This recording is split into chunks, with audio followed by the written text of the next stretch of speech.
China's President Xi Jinping has addressed COP15, the largest biodiversity summit in a decade. China's hosting the event in Montreal in Canada.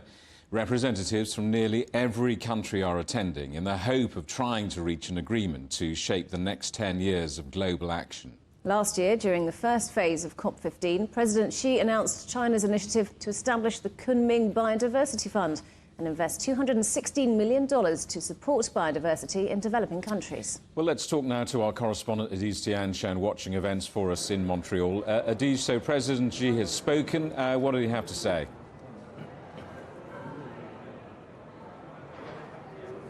Indeed, just moments ago, the high-level segment of the COP15 Biodiversity Summit has kicked off with these opening remarks from the Chinese President Xi Jinping. Just in that large room behind me, in a televised statement, he's essentially talked about China's commitment to biodiversity conservation. He's also talked about several large-scale projects the country has implemented in recent years. But on top of that, he called on all nations to engage constructively in the ongoing negotiations, and he spoke about the importance of reaching a global consensus on biodiversity protection. He obviously mentioned several targets that we are still trying to see delegations reach an agreement on. On top of that, he also mentioned the need to push forward the global process of biodiversity protection.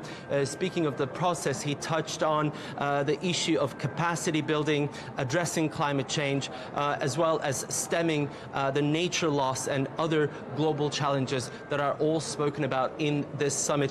Finally, he also spoke about the need to promote green energy development. He spoke about the importance of transition into clean, green energy, not just by developed countries, but also the developing countries that still need the funding and the capacity in order to fulfill that transition. Finally, he mentioned that we need to uphold a fair and equitable global order on biodiversity protection. And the meaning behind that fair and equitable is that we need to sort of have a democratic distribution of the resources, as some countries need much more land and water to be put under protection than others. And given the geopolitical, the socioeconomic differences, obviously, we see a situation where some countries need more resources than others. Hopefully all of these goals will be achieved in the next coming days, because really 5 days is all we've got if we want to reach an ambitious deal to protect biodiversity.